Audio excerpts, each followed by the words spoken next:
What is up, y'all? It is your boy stephlyon, and we're going to be reacting to a board gamer video, mostly on information of the IAE. And the last year was my first year, so I'm like, what are the differences and what's going to actually change? So let's see all the information and react to it. Hello and welcome to another Star Citizen video. We've got a big info dump for you about the 2955 Intergalactic Aerospace Expo, what's new this year, limited sales, when and how you can get an Idris. We've also got an update with the Idris? Alpha 4.4.0 open In-game, patch or you have to pay at money? the moment, which is going to be going live shortly-ish, and we'll talk about that. And we've got the latest on the Engineering Wave 1 test, which was open at least briefly to more players before CIG took it down because of some major issues, but it will return. We'll talk major about that issues? as well. Let's start with the Intergalactic Aerospace. So you're telling me when they put engineering to the test where they added more people to the test, it ran into major issues? Damn. Some stuff that you might want to know about the IAE that we haven't previously discussed. The IAE opens its gates and its free fly starts on the 20th of November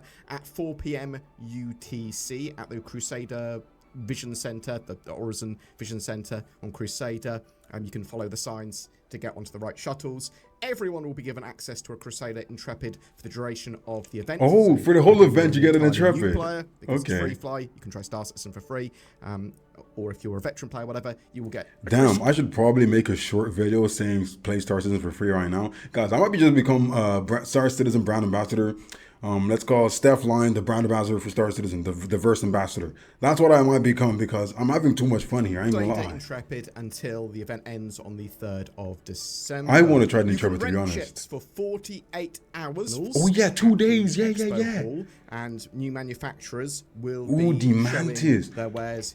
There are some new ships that came out in the last couple of months that if they're there, I need to try. Each day, which will change at 4 p.m. UTC. I say showing their wares, you'll be able to buy their ships on the website, you'll be able to rent their ships on the terminals at the Expo Hall. I'm not sure if the Expo Hall is going to change at all. It might change a little, Damn. it might change some of the ships up, but I don't think it's going to be drastic change. This all changes at 4 p.m. UTC each day. That's if kinda you have crap, a ship, man. showdown ship, a Polaris, an Asgard, a Zeus Mark II ES, or the Gladiator, if that is in your hangar by the end of the IAE, so you actually have purchased one with real money, then you'll get a free skin for that ship. Oh damn, that's CIG pretty cool. Hey, okay, look, right. Yeah, people complain about the prices and the fact that you buy ships and things, but just in general, when you like buy something in a game and then after a while you get something for free after the purchase, that's always a nice kickback. It have now said as well that you don't need a gold license.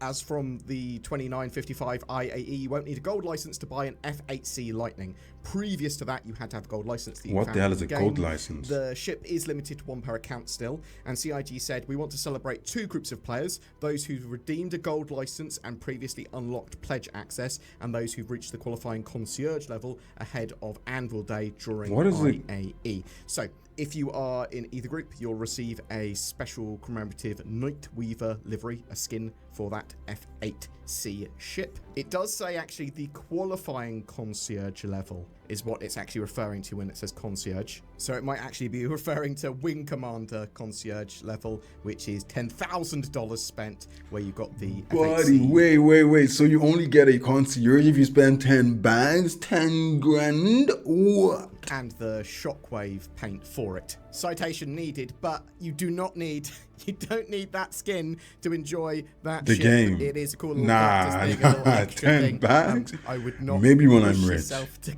get concierge 10 of that level. G's. Twitch drops are landing as well, so if you watch a Star Citizen streamer What are the that's Twitch got that drops? enabled for See, you know what, right? I hate when games do this. All games, they always go Twitch drops. YouTube drops. They're forcing us to go on Twitch. Can we do YouTube drops? Like, come on, I like streaming on YouTube, but like what's going on here? 4 hours during the IAE, you'll get a full little armor set for FPS use. A It should full inform you armor if the set? Twitch drop is on, and you do have to connect your Twitch account to your RSI account. The Intergalactic Aerospace Expo, there's lots of ship sales going on. You can get all the stuff in game. You don't need to buy it with real money, but a lot of you are still going to. And I am checking my wallet for Perseus funds. I mean, I'm going to almost say. Guys, please donate to me. Donate to the foundation. Cue the sad music. All I ever wanted was an Asgard, but the Asgard cost too much money. Right now, I only have the Avenger Titan, and a broke boy like me could only dream that please donate $1 now to get Steph in Asgard during the IAE. Thank you very much. Buy it, Perseus. It's one of my favourite ships. I really want to play for the Asgard, I'm not going to lie. There will be a selection of flyable ships and new vehicles that are revealed or on sale.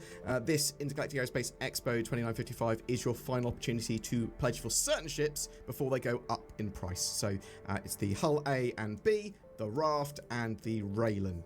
That's what CIG okay. Said. I thought the Asgard was going to be there. Daily war bond deals running for 24 hours each. I low-key might get a war bond, because I think last time it was like 70 or 49 bucks for a war bond, and it was pretty cool. It was like the Avenger Titan with the gold trim. And I was like, damn, I should have got it, but I didn't get it. And I'm like, but if I had got it at that time, I didn't need it. So I'm like, now I'm going to look at the war bonds. I think low-key I might actually buy one. They'll start at 4 p.m. UTC each day.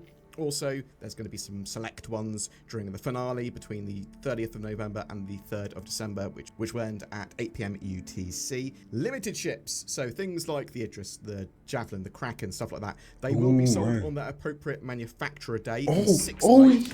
Last year, you guys were waiting in. You guys had scripts running, trying to get a position, and y'all still didn't get an Idris because it was sold out immediately. That's crazy. It's going to probably happen this year as well, isn't it? Starting at 4 p.m. UTC again, and then sold every 4 hours, a new wave. So what and when are we getting these limited ships? On the 20th, you're getting the Constellation Phoenix. On the 21st, you're getting the Origin 890 Jump. On the 22nd, you're getting the Kraken and Kraken Privateer. On the 24th, you're getting the Hull E. The 26th, you're getting the Pioneer. And on the 28th, you're getting the Idris P and Javelin. I suspect as well. Those ships aren't even in the game. I don't think the Kraken or the Javelin are in the game yet. I'm really interested to know if you're looking to pick up anything during the IAE. I am. I want an Asgard or a war bond. There's a few cosmetics like the skins and like the armor items, like the armors that I'm like, bro, I might just indulge. And expectations of some of those ships and vehicles that are going to be turning up at the Intergalactic Aerospace Expo that are entirely new, or the Perseus as well, with potentially some changes. There's another open PT patch. They put them out daily, especially when they're trying to get this ready for live. And this is basically just crash fixes, bug fixes, and polish. So they need to get it ready. It's like going to be out in like a day. Vandal tech smugglers stuff.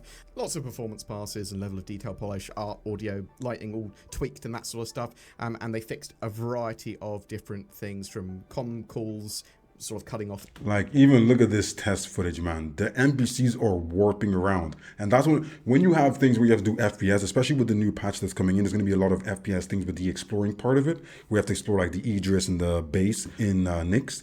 You can't have the NPCs warping. Like, even when I go to the Hathor locations, when I went to the, what are they called? The Pharaoh data centers, even the Lazarus, it's like, guys, these NPCs are warping like they're freaking jumping time. And it's so hard to actually make your shots, so hard to see where they're coming from, see where they're going to be. And you have to start guessing. It's almost a guessing game. You're looking into the future.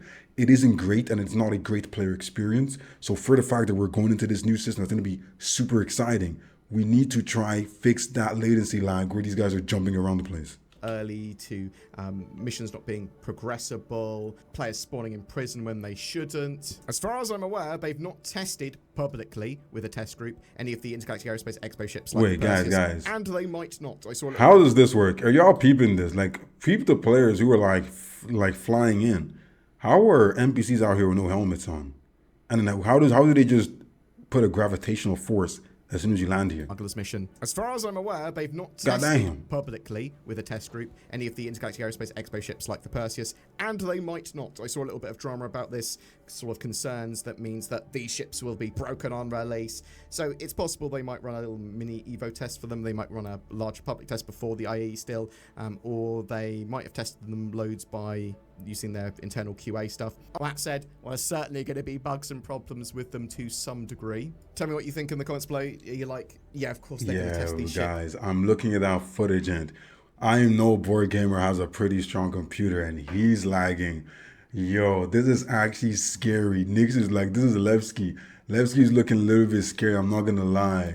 more publicly in the PT before releasing them at the Bro, IE, I'm gonna or, get half a maybe some of them, frame. maybe not others. You can't do missions for the People's Alliance yet. We do want them and are fully aware of narrative of Nyx and how important the People's Alliance are to the system. With the goals of 1.0, we're focusing on getting the main guild factions in. It's why you have now seen the Dead Saints, FTL, and Intersect Defense Solutions. The reason being... You know what? I'm not too mad if there's not like the same factions in every single system. Each system, especially the rogue systems, are owned by different factions. They control the area. You shouldn't be able to do missions, or even if you are able to do missions for other factions from different systems, not that many, you know? It's like, these help push us towards 1.0 and also help get the stage set for when Reputation version 2 comes in. So yeah, that's really good to know. Obviously we are getting more and more missions. They're expanding out Nyx over the next year or so, right? They're still adding content to Stanton and Pyro and expanding that out too. The engineering tech preview. So we had a wave 1 playtest, but that has since come down because CIG had a variety of issues. so damn, it crashed, could not play man. in that latest playtest. I could not get Star Citizen to run. It kept flagging my graphics drivers and Vulkan.dll as an issue and said files were missing, and then... Damn, so it's flagging people's whole freaking drives, man. That's actually, though, that's not boding well. Damn. We might not see engineering for a little bit. It didn't work with cheat protection, all that sort of stuff. So the PTU and live work fine for me, which is Okay, really we need cheating to not be a thing. Normally that gets it working, and it's still... So if it's not working, so I'll tweak that. I didn't have much time to sort of test that and get it working. And the reason CIG actually brought the engineering test down was twofold. Due to hybrid crashes on the tech preview, CIG said they're going to take the environment down. It was at 6 p.m. CST, which I think is midnight UTC. They are planning to get fix in and try and reopen that today. Also, it appears local inventories weren't working, and Orison and Lawville, they might have been working, but there was lots of stuff that was broken. Damn, that doesn't sound too good. Didn't really know how to approach the engineering tests, as there wasn't an instruction set or detailed patch notes. It was quite a lot of, there you go. It was messy. It's in. What am I doing? Anyway, I'll go over what is and was being... See, when it comes down to like, I do like the go figure it out yourself method that CIG used, but when it comes down to the initial test of systems, you've got to give there's got to be some give, you know, some instructions. Tested in the engineering build. Engineering is working to some degree on around 70 plus ships and vehicles at the moment, but not every ship by all means. So even without an engineering console, a ship that is just one seater or whatever, a pilot or co-pilot or whatever, will have access to basic engineering functions from their station. That's also true. Right, so even if you don't have a station, you to see component status, damage, health, you can do it from your and cockpit. allows you to allocate power, turn stuff on and off, turn components on and off. But isn't that the same thing we've been doing with our MDFs, where we're literally just putting power into different parts and taking one stack of power off here, putting it here? That's not, is that, I'm guessing that's the base version of engineering, right? Limited compared to an engineering terminal. Engineering terminals will allow you to see all of the engineering events that have happened over the last X period of time. If a component's overheated, broke, disabled, etc. On the main engineering screen, you can see life support, cooling, your hull status, fuel status, and a map of the ship with doors, components, and any emergencies going on. You can select individual components. And damn, doors, that's going to be them, so in-depth. You can see an item's wear and tear, health, temperature, and detailed status. If you click on them, components can get too hot and shut down. What is gonna like the thing that makes it really cool for me is like, I think they're huge, you know, the big huge ships. Imagine you just have like one of your cargo bays, it's just full of spare parts, and it's like, oh damn, we lost the cooler in B4, and you have to drag the cooler from the cargo up to the cooler station and put the new cooler in. I feel like those are the things that's gonna make it super fun, especially in those big, huge battles that should be coming to Star Citizen at some point. Like, just thinking of it like that, it's just crazy, because it just reminds me of like Star Wars, Star Trek, and I'm just like, yeah, man, that's gonna be freaking fire. But also, overheated or damaged components can catch fire. Your ship's coolers are incredibly important. Fire extinguishers, they can be used, they can sort of be picked up and used as a weapon, and they'll be holstered like a weapon as well. And so I can hit people in the head. Down. You can use that to put out fires. Fires attack can people? spread and raise temperatures, hurt and consume oxygen. Some components are for redundancy now as well. So, for example, shield generators on some ships will effectively be spare and redundant systems until other ones go offline, or you power those ones on, but you don't use all your shield generators simultaneously, is the idea. Well, you do on some ships, but it depends on the ship. You can open and close any doors or lock them, even component and... So does that mean some shield gens will be off? Then when your main ones get destroyed, you will still have... So if someone destroys your shield generators, you might still have a backup system? Is that what I'm hearing? Hangar doors.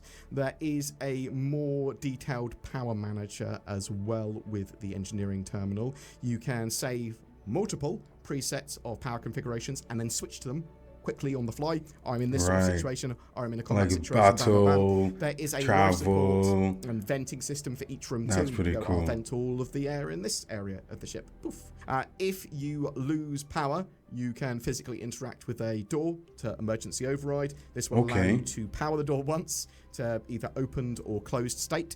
I think in Power it once. 42, we've seen them pump a door to sort of open it. That's actually what I prefer, that there's some form of physical interaction. You can't open. They'll probably do that later on. They have to, because it looks so much cooler. It takes a while to open them, or maybe you should be able to just open them like that. You should be able to pump it once or twice, like, you know, just like boom, boom, and it opens. Before actually having a real opinion, like almost like a breaker. I reckons. I'm really interested. Have you played in any of the engineering builds? What do you think? They are prepping it for live release. That could be for this weekend. Damn, so they're prepping it for live. Just before the IAE. I hope it's the weekend. I hope it's the weekend. And are you going to be buying anything during the IAE? But damn, it's a little bit sad hearing that engineering is falling true, because I thought they had a better grasp on it a little bit. Like this is something that they want to bring in at the next big update, which is 4.4, right? We're almost there. We're literally around the corner from that. We have so many big things happening right now. We have the IAE, we have the free fly. So if something is this bad where you're pulling it down, do you want to implement it anytime soon? Maybe we let all the new players who are here for the free fly kind of experience the game at a more stable state before we put in the 4.4 update. Because I'm like, if you do things that break the game while there's new players in, it's not great. It is not great, because it's going to fuel those fires of hatred and those fires of like all the haters and shit saying all the things they say, because it's like, oh, well, I'll try to play the game when it was free and this happened. So I feel like it's a bad, because it doesn't show the game in a good light. We need to show the game in a good light, which means give us the things that work. Give us the things that work. Let the new players enjoy the things that work. Try to minimize the breakout of all the bad things, all the bugs and all the crashes. Stick with what we know is working. And after that, yes, the player base is going to go back to normal, going to go back to mostly us, to the people who are willing to fight through all the brokenness and still test the game. When it's those people, it is okay to bring this new thing that you're going to have to work out a lot more. The fact that it's so unstable now, do not bring it in when the new players are here. Please do not bring in any new players here, because it's bad enough we're dealing with all the hate, especially right now with the IAE coming up. Let them have a good free fly. When they all go away and start thinking, should I buy that game? Should I not buy the game? Let me pledge for this game. Let them be on that stage before you put in things that could potentially break the game. But yeah, let me know what you guys think. Let me know what you think, because I think that the fact that engineering is looking a little bit iffy right now, it shouldn't be here. We shouldn't put it into the live build. There's no reason to rush it. There's actually no reason to rush it. But guys, if you like that video, if you like what you heard and the way it was presented to you, that was a Pro Gamer video. If you like my little inputs here and there, make sure to like and subscribe, and I'll see you guys on the next one.